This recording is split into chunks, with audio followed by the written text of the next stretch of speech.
فبأي آلاء ربكما تكذبان. عجیب بات ہے، لیلۃ القدر میں لوگ تلاوت بھی کرتے ہیں، نماز بھی پڑھتے ہیں، صدقات و خیرات نہیں کرتے. حالانکہ عبادت میں تو صدقہ ایک مستقل عبادت ہے، تو لیلۃ القدر میں بھی عبادت صدقات و خیرات والی کیا کریں.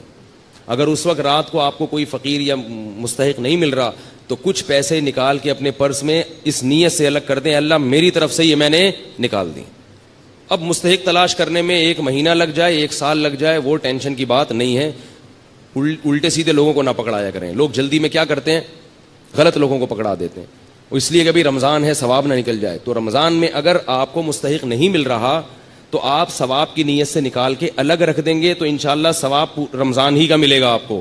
کیونکہ اب یہ جو آپ تاخیر کر رہے ہیں یہ اپنی سستی کی وجہ سے نہیں کر رہے، بلکہ اس لیے کہ صحیح ہاتھوں میں پہنچے، مستحقین تک پہنچے. آ گئی یہ بات سمجھ میں کہ نہیں آئی ہے؟ تو یہ والا صدقہ. اور دیکھو نبی جو سخاوت کے دریا ہوتے تھے، تو آپ صلی اللہ علیہ وسلم کے پاس تو مال تھا ہی نہیں. پتہ یہ چلا کہ سخاوت کا دریا بننے کے لیے مالدار ہونا ضروری، بولو نا، نہیں. اب آپ کہیں گے پیسے ہیں ہی نہیں تو صدقہ کہاں سے کریں؟ ایک آدمی خود غریب ہے، وہ کہاں سے صدقہ کرے؟ بھائی جیسے نبی نے کیا اور جیسے نبی نے بتایا. نبی نے فرمایا کہ تمہارے پاس اگر 1 کھجور ہے، 1 کھجور تو ہوتی ہے نا، اور اگر 1 کھجور بھی نہیں ہے تو مجھے بتائیں بھائی، کچھ چندہ وندہ کرتے ہیں اس کے لیے ہم لوگ یہاں سے. وہ ایک چور گیا نا کسی کے گھر میں، کچھ مل ہی نہیں رہا تھا، تو چور نے 50 روپے نکالے، اس بندے کو اٹھایا، بولا یار یہ رکھ. تو 1 کھجور تو ہوتی ہے بھائی سب کے پاس، تو صرف 1 کھجور ہے، اس سے زیادہ مسکین دنیا میں کوئی بھی نہیں ہے. تو فرمایا کہ آدھی کاٹ کے خود کھا لو اور آدھی صدقہ کر دو. فاتقوا النار ولو بشق تمرہ. اور قربان جاؤں محمد صلی اللہ علیہ وسلم کی تعلیمات پہ. فرمایا یہ بھی نہیں ہے، اگر کھجور بھی نہیں ہے، فاقے ہو رہے ہیں، تو پھر کیا ہے؟ صدقے کا مقصد دوسرے کی حاجت پوری کرنا، اس کو خوش کرنا نا. تو فرمایا ان تلقى اخاك بوجه طلیق. مسکرا کے بات کر لو لوگوں سے،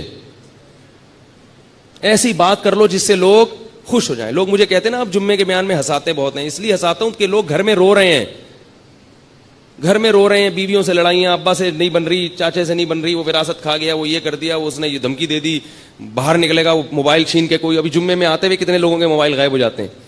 روتا روتا مسجد میں آتا ہے. امام صاحب بھی اگر رلائیں گے تو کہاں جائے گی عوام بھائی؟ اس لیے ہم نے کہا بھائی ایک تھوڑا سا ہلکا ہاتھ رکھو پبلک پہ. یہ ٹینشن کے مریض بن چکے ہیں. کچھ علماء رلاتے ہیں، وہ بھی صحیح کرتے ہیں، تو کچھ کو تھوڑا سا ہنسانے دو.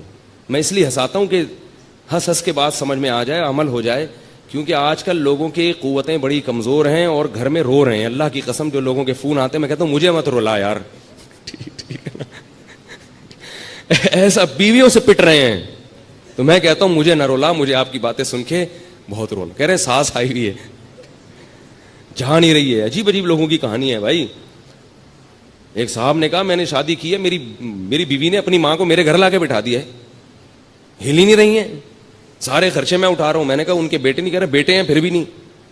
تو عجیب عجیب لوگوں کی کہانی. اللہ تعالیٰ معاف فرمائے. اللہ سے شکر ادا کرنا چاہیے کہ اللہ تو نے ہمیں بھی اچھی سانسیں ملی ہیں الحمدللہ. اتنی ایسی نہیں ہے بھائی، اللہ کا شکر ہے یار. ہمیں تو محبت ہونے لگتی ہے اپنے سسرال والوں سے. تو خیر، تو نبی نے کیا فرمایا کہ اگر آدھا کھجور بھی نہیں ہے تو کیا کرو؟ مسکرا کے بات. تو یہ تو ہو سکتا ہے نا بھائی. خام خام ناک پہ مکھی مت بٹھا کے رکھو. جو ملے ذرا اچھی طرح، اور بھائی السلام علیکم، کیا حال ہے بھائی، کہاں گئے ہو بھائی، اتنے دنوں سے بڑے یاد آ رہے تھے. وہ بیچارہ خوش ہو جاتا ہے اس سے. لیکن میں زیادہ اس لیے نہیں کرتا کہ وہ چپک جاتا ہے. ٹھیک ہے؟ تو یہ وہ آدمی یہ کام کر سکتا ہے جس کے پاس تھوڑا سا ٹائم ہو. تو ہمارے پاس تو صدقے کے لیے پیسے ہیں نا، تو ہم پیسے پکڑا دیتے ہیں. اگر بھائی یہ پیسے لے نکل، چلو شاباش. لیکن بعض مخصوص دوست ہیں وہ مستثنا. اس سے ایک بندے یہاں بیٹھے ہیں وہ ابھی غصہ نہ ہو جائیں کہیں. تو تیسرا کام نبی نے کیا کیا ہے؟ صدقات و خیرات.